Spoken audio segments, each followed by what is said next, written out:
Dobrý den. V dnešním krátkém vstupu bychom vás rádi seznámili se systémem výkaznictví, který je online a umožňuje sběr dat o tom, co se událo v prevenci za uběhlý školní rok na školách. Vzniklo to ve spolupráci Národního ústavu pro vzdělávání, které spolupracovalo s klinikou adiktologie a jejími pracovníky, a také díky podpoře Ministerstva školství, mládeže a tělovýchovy.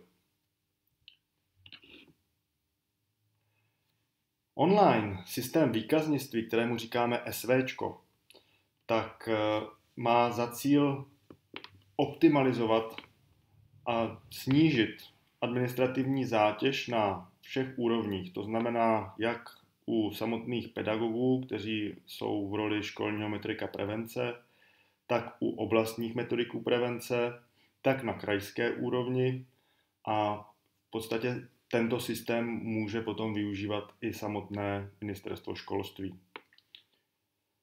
Cílem systému výkaznictví je, abychom měli jednotný obsah, abychom vykazovali informace ve stejném objemu a sjednotil se tak způsob sledování těch aktivit, které děláme v prevenci ve všech školách a školských zařízeních na národní úrovni. Tedy tento systém nám umožňuje zavádět jednotnou podobu výkazu, který bude stejný pro všechny školy, a umožňuje také generovat zprávy o stavu realizace na škole. To znamená, že je to dokument, který můžeme přiložit jako závěrečnou zprávu o realizovaných preventivních aktivitách. V současné době školní metodici prevence na školách, každý školní metodik prevence zpracuje to, co se událo v prevenci za uplynulý rok.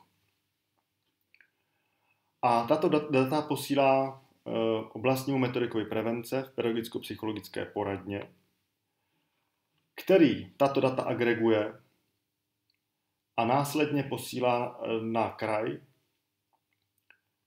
kde opět jsou data agregovány a jsou poslány na Ministerstvo školství. To znamená, že tady je několik kroků, kde do každého je zapojen na té které úrovni jeden pracovník, který s tím musí dále pracovat. Představovaný systém výkaznictví umožňuje školním metodikům prevence pomoci s evidencí a vykazováním informací, které jsou sbírány. Metodik prevence už nebude muset přepisovat, agregovat, přepočítávat data a informace, které přichází od školních metodiků prevence v oblasti, kterou spravuje, ale relativně jednoduchou cestou několika kliky myší je schopný dostat se k údajům, které jsou potřeba a které v podstatě potom putují dále na krajskou úroveň. Totéž se potom děje na těch dalších úrovních. Tedy, kdybychom to měli jednoduše shrnout a podtrhnout, tak ten leitmotiv toho celého systému výkaznictví je, proč bychom to měli dělat ručně, když některé kroky lze zautomatizovat. To znamená, že systém výkaznictví má v našem vidění benefit pro všechny patra koordinace prevence. Podobný slide už jsme viděli, tady je pouze doplněno zde bychom si řekli, kdo s tím systémem výkaznictví pracuje a kdy.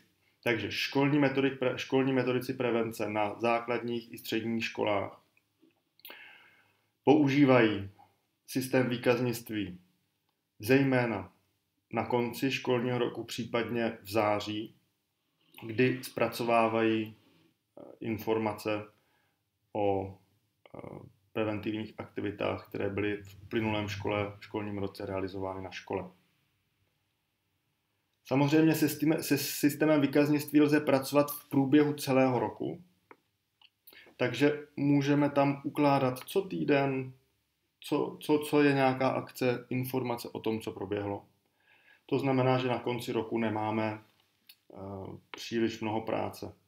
Takže systém výkaznictví umožňuje opakovaný vstup. Přibližně v říjnu, kdy začali se systémem výkaznictví pracovat metodici prevence, poté, co jejich školní metodici prevence systém výkaznictví naplní. A potom přibližně v listopadu by se s systémem výkaznictví pracovali krajští školští koordinátoři prevence. A v prosinci by MŠMT mělo mít data v agregované podobě k dispozici. Tedy systém výkaznictví je pracovním prostředím, které umožňuje zadávat a zpracovávat informace o proběhlých preventivních aktivitách v daném školním roce. Systém výkaznictví je umístěn online a lze jej spustit, když zadáme do prohlížeče následující odkaz www.preventivní-aktivity.cz.